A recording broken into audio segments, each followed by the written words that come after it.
हमारे साथ बातचीत के लिए इस वक्त उत्तर प्रदेश सरकार में कैबिनेट मंत्री और सुहेलदेव भारतीय समाज पार्टी के राष्ट्रीय अध्यक्ष ओम प्रकाश राजभर जी हैं। ओम प्रकाश राजभर अभी बनारस पहुंचे हैं और कल इनका जो है चंदौली में कार्यक्रम लगा हुआ है। हम उनसे बातचीत करेंगे। सर, अमेठी में जो है बदमाशों ने जो है ही परिवार के 4 लोगों की हत्या कर दी है, जिसमें एक शिक्षक था, उसकी पत्नी थी और 2 मासूम बच्चे थे।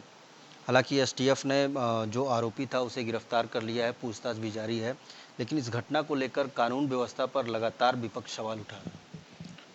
देखिए, दुखद घटना है और वो प्रेम प्रपंच का मामला सामने प्रथम दृष्टया उजागर हुआ है और पुलिस और त्वरित कार्रवाई करते हुए और अपराधी के संज्ञान को जनता के सामने ला दिया कि फला व्यक्ति ये प्रकरण पूरा मतलब हिस्ट्री उसकी खोल दिया।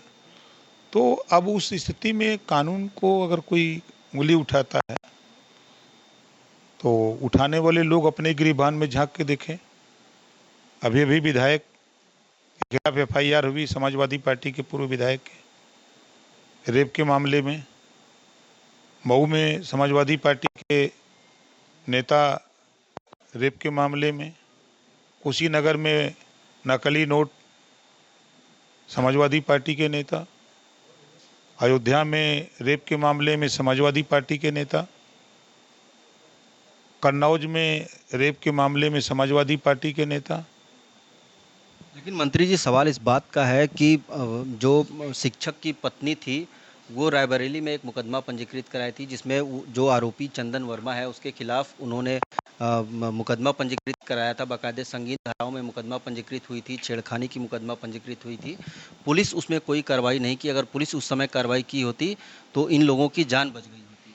आपको पता नहीं है, पुलिस उसमें छानबीन की थी, उस वर्मा को बुलाए थी, दोनों में बातचीत हुई थी, दोनों पक्षों को आमने सामने बातचीत करा करके पुलिस ऐसा नहीं है उसको जो प्रथम दृष्टया संज्ञान में बात आई है तो वो भी प्रकरण सामने आया है, उसमें पुलिस ने अपनी कार्रवाई की है। समाजवादी पार्टी लगातार कानून व्यवस्था को लेकर के सवाल उठा रहा है।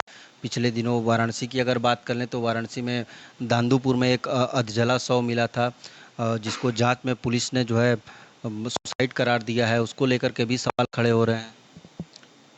देखिए, आप अगर देखेंगे तो ये समाजवादी पार्टी और कांग्रेस की जब सरकारें रहती थी तो प्रदेश में दंगे होते थे, कर्फ्यू लगता था। साढ़े सात साल हो गए योगी आदित्यनाथ जी के नेतृत्व में पूरे प्रदेश में एक भी दंगे नहीं हुए, न कहीं कर्फ्यू लगा। इस बात को लोग स्वीकार नहीं कर पा रहे हैं। समाजवादी पार्टी के लोग या कांग्रेस के लोग, दोनों लोग अपनी बीमारी खुद बता रहे हैं कि हम लोग किस तरह के प्रवृत्ति के लोग हैं। चेहरे सामने आ ही रहे हैं हर मामले में। चाहे आजमगढ़ में उठा के देखिए, आजमगढ़ में अपने से राजेश यादव ने गोली मार दी ना। 29 मुकदमे थे, हत्या से लेके और छिनैती लूट के तमाम मुकदमे, उसके ऊपर 29 मुकदमे थे। अभी आपने इटावा में देखा, सांसद के बेटे के साथ मारपीट में कौन था? समाजवादी पार्टी। तो हमारे समझ में नहीं आता है कि खाली समाजवादी का नाम कहीं आ रहा है, कांग्रेस वालों का भी आना चाहिए, बसपा के भी लोग हैं, भाजपा के लोग हैं, सुबसपा है, अपना दल है, निषाद पार्टी है, इन लोगों का भी नाम कहीं नहीं आता है, खाली सपा का नाम कहीं आता है। ये भी चिंता का विषय है ना। इस नाते सपा को चिंता है कि हमारे लोग फंस क्यों रहे हैं। हमारी सरकार थी तो छोटा सांड की तरह घूमते थे, अभी सरकार में मुकदमा लिखे जा रहे हैं, जांच हो रही है, पकड़े जा रहे हैं। इस बात को लेके भयभीत हैं। एटा में समाजवादी पार्टी के 2 नेताओं के ऊपर एफआईआर दर्ज हुआ है। युवती को बंधक बनाकर रेप के आरोप में मुकदमा पंजीकृत हो गया है। समाजवादी पार्टी के लोग ये कह रहे हैं कि भाजपा के लोग डर गए हैं, डरे हुए हैं। इस वजह से जो है चुनाव को देखते हुए इस वजह से लगातार भाजपा और सपा नेताओं के खिलाफ मुकदमा दर्ज किया जा रहा है। अब उनके दिमाग में ये बात है तो हमारे आपके ऊपर मुकदमा क्यों नहीं लिख दिया जाता? हमारे आपके ऊपर भी तो मुकदमा लिख दिया जाना चाहिए।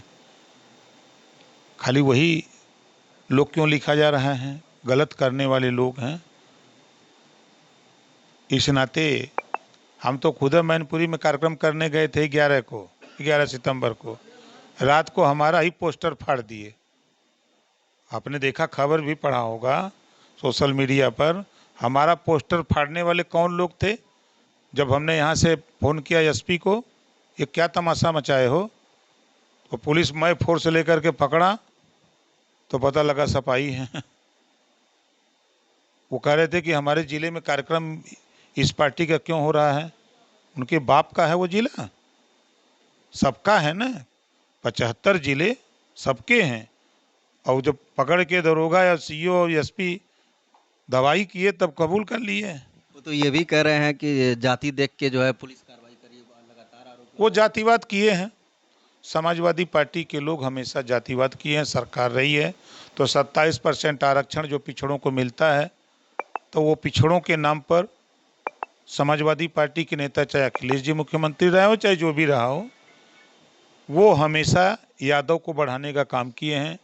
लोहार का वोट लेंगे, पाल प्रजापति का वोट लेंगे, राजभर चौहान का वोट लेंगे, पटेल का वोट लेंगे, जुल्हा दुनिया अंसारी, साईं दर्जी फकीर वोट लेंगे।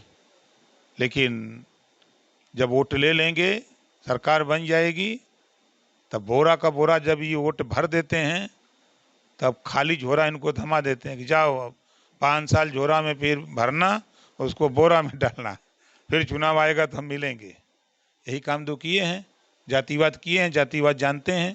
जाति अगर बोलते हो तो आप उठा के देखो, पढ़ो भाई। जाति, अपराधियों की कोई जाति नहीं होती। अगर आप जाति गिनाते हो तो हम भी गिनाते हैं। 67 मुसलमान अपराधी मारा गया, 20 ब्राह्मण, 19 राजपूत, 17 जाट गुजर, 16 यादव, 26 अति पिछड़ा, 24 अन्य। इस पे क्यों नहीं बोलते हो? खाली मंगेश यादव लगते हैं। समाजवादी पार्टी तो कह रही है कि जातीय जनगणना जरूरी है। जब आप भी मांग करते थे लगातार, तो आप क्यों नहीं जातीय जनगणना करा? अरे काहे परेशान हैं? मैं कह चुका हूं कि जातियों की गिनती अगर कोई कराएगा तो एनडीए सरकार में मोदी जी के नेतृत्व में होगा। ये लोग सरकार में थे, नहीं कुछ कर पाए। ये लोग सरकार में अगर सीखते तो बिहार के मुख्यमंत्री नीतीश जी सरकार में रहते हुए, गलत ही सही, लेकिन उन्होंने करा दिया। आप क्या कराए? बोल रहे हो 5 साल मुख्यमंत्री थे तो जबान खुली। 5 साल मुख्यमंत्री थे तो जबान इनकी खुली कि जातियों की गिनती हम कराएंगे। जब हम पढ़ाए समझ लो, आप जगाए तब जगाए। हम पढ़ाए तब वो पढ़े। 5 साल मुख्यमंत्री थे। उठा के इतिहास बताओ। आपके इसी बनारस में कई बार आए होंगे, एक बार भी आप लोगों के सामने उन्होंने कहा था?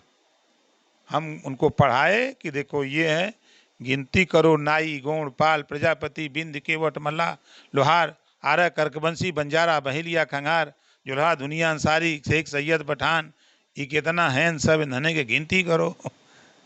तब लोगों को लगने लगा कि यार गिनती हुई तब लोहार है। हमारे चंदन विश्वकर्मा यही है, समझते हैं ना? लोहार की गिनती नहीं है।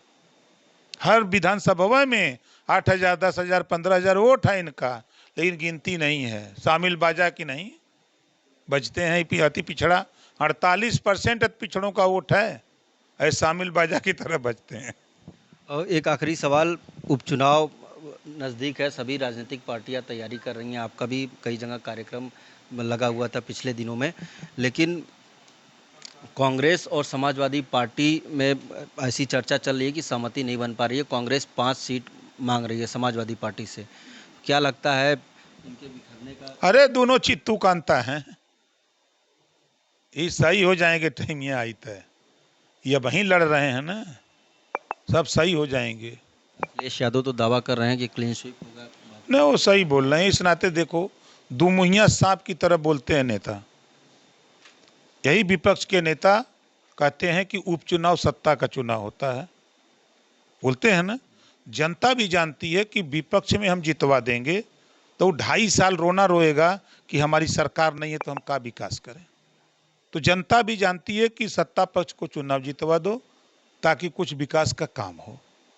तो कहां से जीतेंगे? झूठे पे चिल्ला रहे हैं।